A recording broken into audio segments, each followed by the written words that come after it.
You see me speaking English confidently now, but you don't know that I was terrified of saying a single word at the beginning of my journey. My heart would pound. My mind went blank many times. I literally ran away from conversations for a while. If you feel that way, I need you to understand this. Your fear is not a language problem, it's a survival instinct. Your brain is trying to protect you from what it sees as a major threat: social rejection. But the confidence in English I have today wasn't a gift, it was built. And today, I'll show you practical tools to turn that fear into confident fluency. These aren't just theories, these are the steps that will let you manage that instinct and finally speak English with more confidence. So, let's get started. Before we get into the actual tips, we have to start right here, inside your head. Because no amount of practice or tips will ever work if your core beliefs about language and mistakes are working against you. This was the biggest change for me, and the hardest, but it was also the most powerful. It's about completely changing the rules of the game you're playing. Let's break this down into three crucial mindset shifts. Mindset shift number one: redefine confidence. For years, I thought confidence was a feeling. I thought I had to feel confident before I could speak. I was just waiting for this magical moment where all my anxiety would vanish, and then I'd open my mouth and speak perfect, fluent English. I was waiting for a long time. Spoiler alert, that moment never came. The breakthrough for me was learning that confidence is not a feeling, it's a skill. Even more than that, confidence is the result of action, not a requirement for it. Think about it. Do you feel confident about driving a car before you've ever sat in the driver's seat? Of course not. You build confidence by turning the key, by making jerky turns in an empty parking lot, and by making mistakes. Confidence is just the memory of your past successes, even the tiny ones. So, how do we apply this to English? You stop waiting to feel confident. Instead, you focus on taking one small, manageable action. Your goal isn't to feel brave. Your goal is to ask one question in a meeting, even if your voice is shaking. Your goal is to say hello to the cashier at a supermarket. Your goal is to record yourself speaking for just 30 seconds. You see? Action. Every time you take one of these small actions, you build a new memory for your brain. You create a tiny piece of evidence that says, I spoke and I survived. That's it. That is the start of real earned confidence. It's not a lightning strike of inspiration. It's a building wall, brick by brick. Focus on the action, not the feeling. The feeling follows the action, not the other way around. I was teaching my group class this past Monday, and one of my students really struggles with confidence. But this last class, I could tell that she was really making an effort and really trying to speak up in front of everybody, sharing her thoughts, her ideas, her opinions. I could sense that she was really nervous doing it, but she was pushing herself to do it. And I remember being in class and listening to her speak her mind and just thinking to myself, good for you, way to go. You see, she's pushing herself to start feeling more confident speaking English in public. That confidence only comes from action, from doing something, not waiting to feel the confidence come. By the way, if you're looking for more help and guidance on your English learning journey, I highly recommend you book a one-on-one fluency discovery call with me. This is a 90-minute call on Zoom where you and I will talk, and I will help you diagnose your current level of English and help you take the steps to get to the next level. After our call, I'm going to send you an action plan with useful links and suggestions of things you should do to take your English to the next level. So, if you're interested in booking a one-on-one call with me, link in the description of the video, also in the pinned comment below. Mindset shift number two: reframe mistakes as data, not disaster. The second pillar of fear is the terror of making a mistake. We've been taught since school that mistakes are bad. A red X on the test means you failed. But in language learning, that mindset is a prison. If you're not making mistakes, you're not learning. It really is that simple. Think of a scientist in a lab. If an experiment doesn't work, do they throw their hands up and quit, declaring they're a terrible scientist? No. They look at the result and say, interesting, that didn't work. What can I learn from this?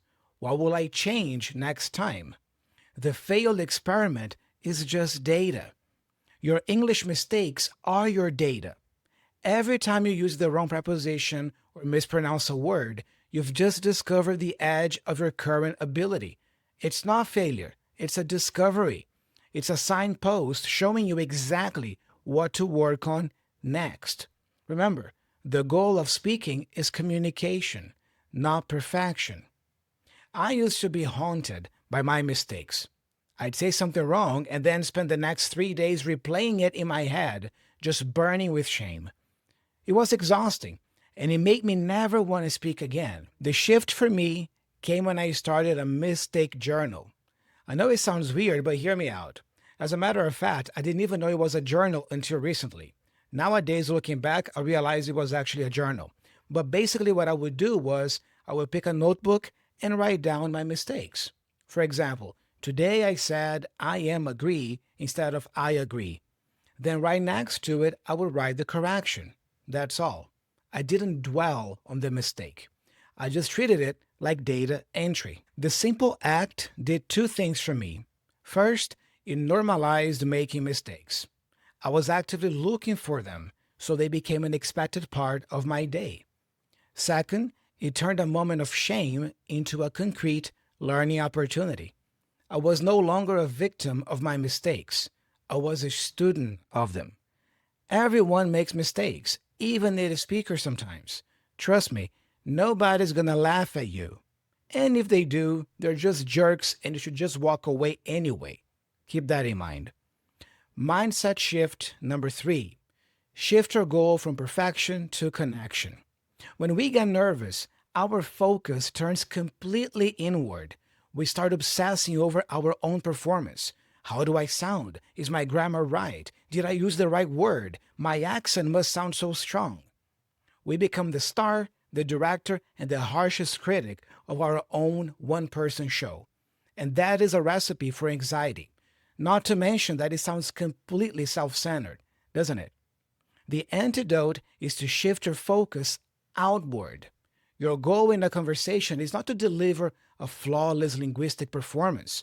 Your goal is to connect with the other person. That's it. Do you understand what you're trying to share? Are you successfully sharing your idea with them? Be happy with that. This shift is incredibly freeing.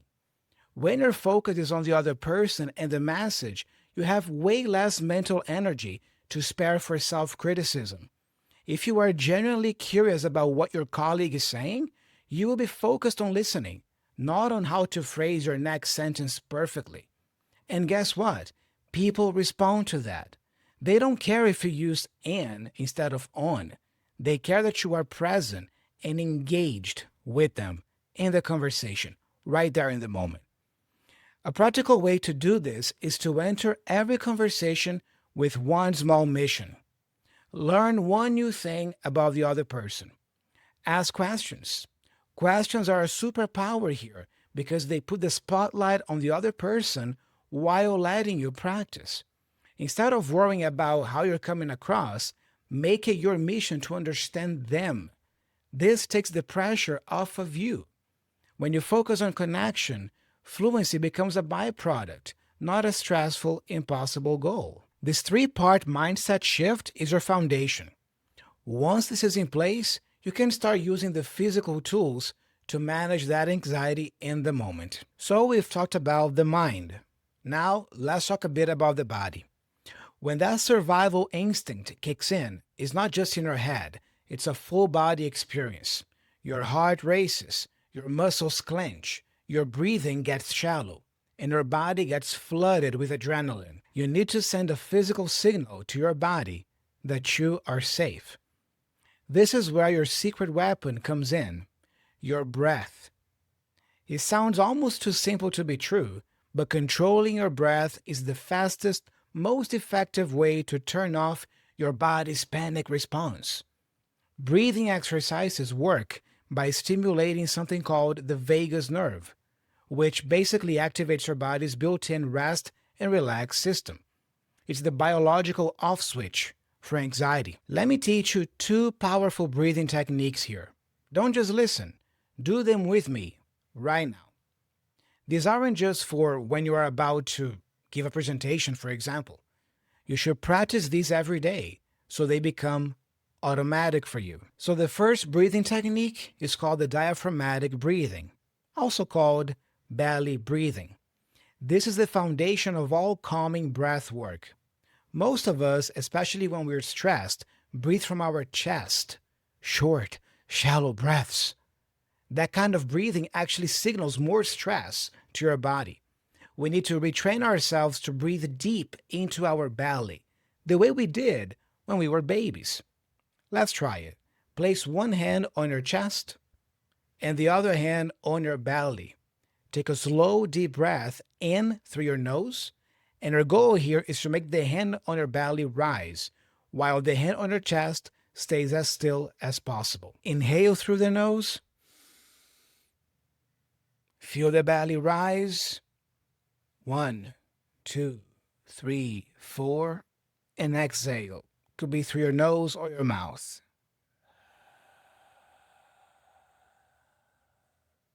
Again, inhale through your nose. Feel your belly moving or your chest. Hold a little bit for about 4 or 5 seconds. And then let it go.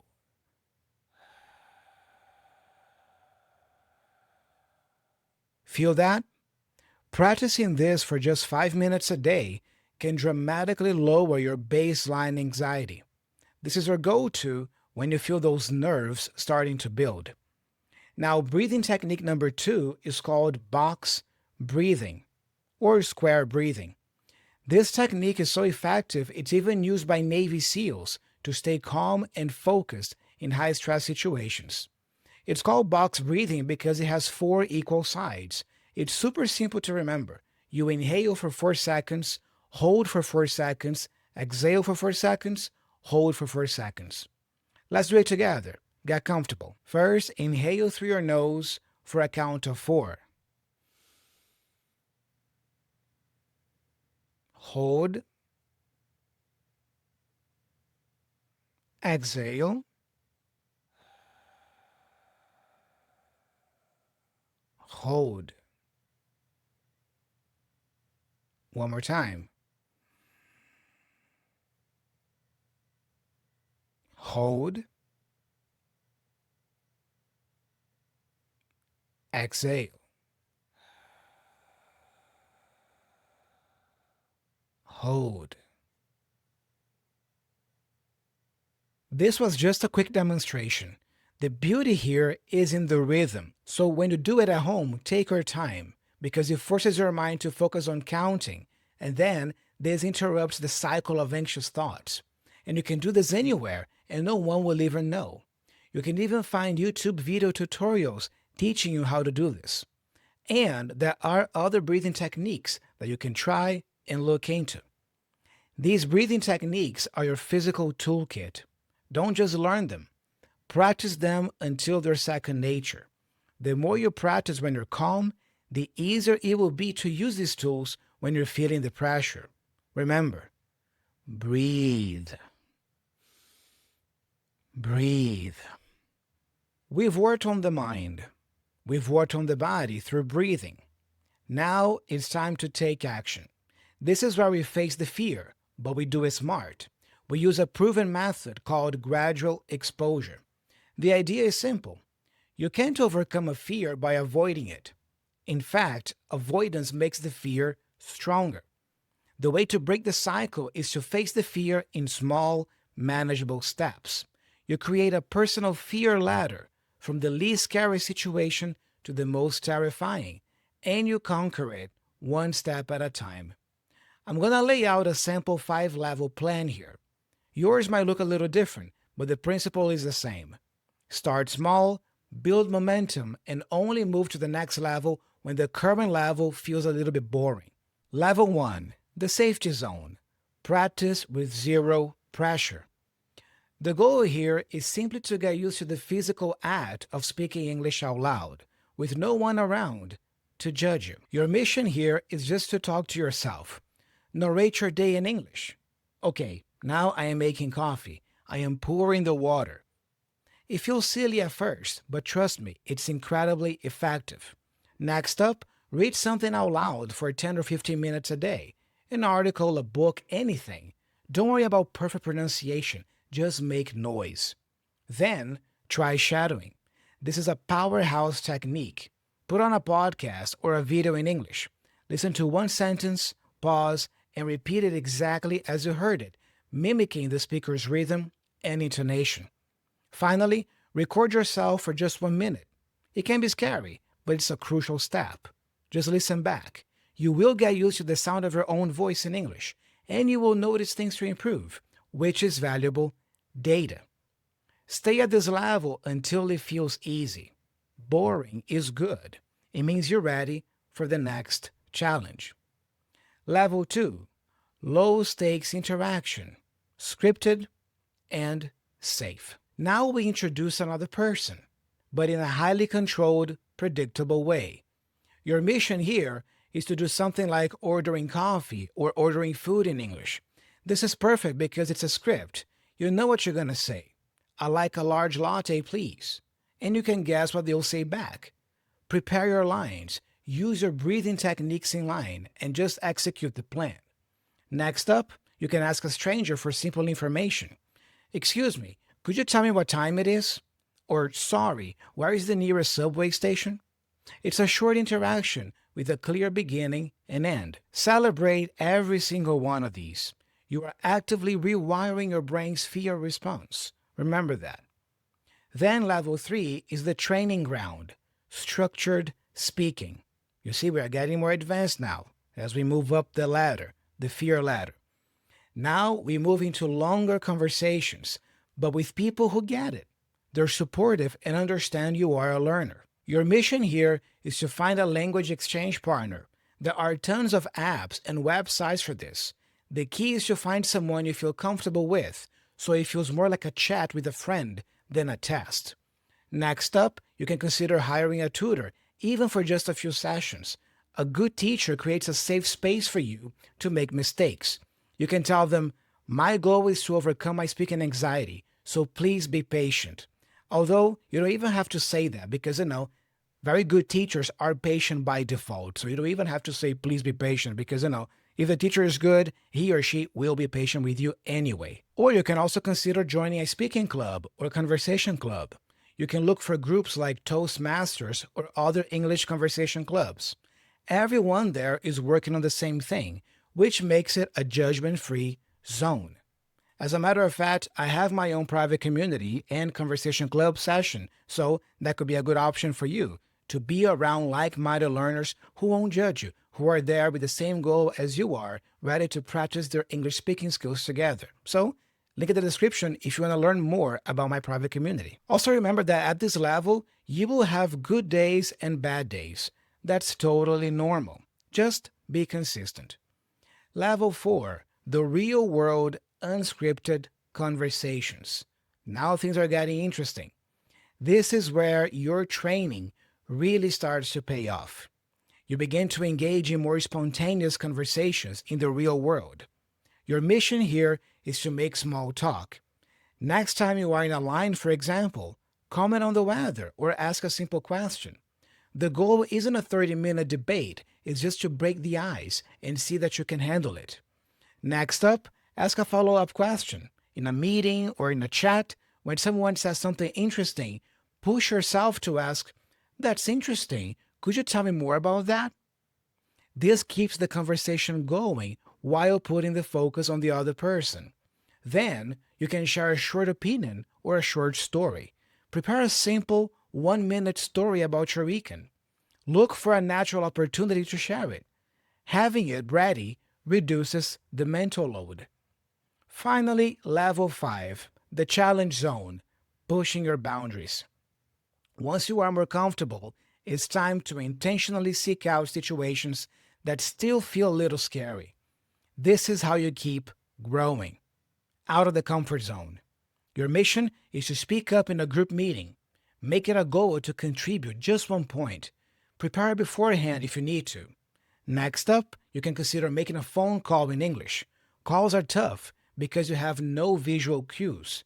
Calling to book a reservation or ask about a service is great practice.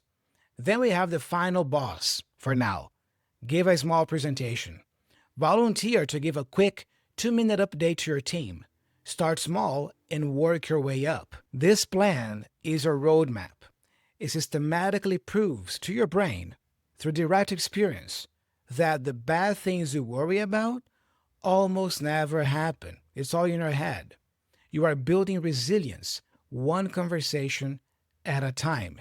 And you are giving yourself evidence that you can do it. You can speak up and nothing bad is going to happen. All right, so we have covered so much ground today, from the deep psychology of fear to the physical act of speaking in various situations. I know it's a lot, but remember, this is a journey, not a race. Confidence doesn't happen overnight. I want you to make a commitment to yourself right now. Pick just one thing from this video that you're gonna try this week. Maybe it's practicing belly breathing every morning. Maybe it's starting that mistake journal I talked about. Or maybe it's just reading 1 page of a book out loud. Maybe it's picking up the next English session you have with your peers or with your teacher. Whatever it is, write it down in the comments below. Declare it.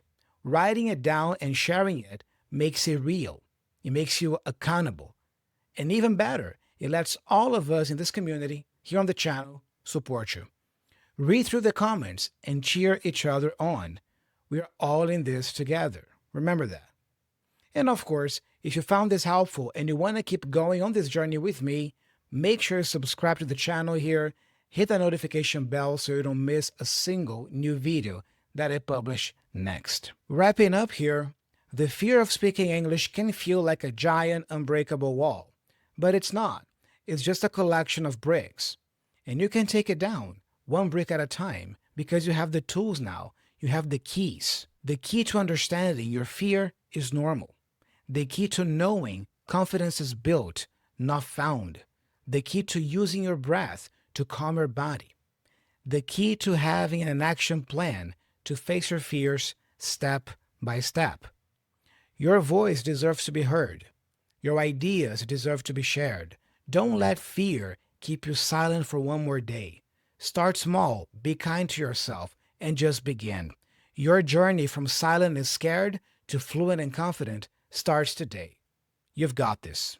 Don't forget to book a 101 Fluency Discovery call with me. It's going to be great to talk to you for about 90 minutes, get to know you better, and help you figure out what your current level of English is.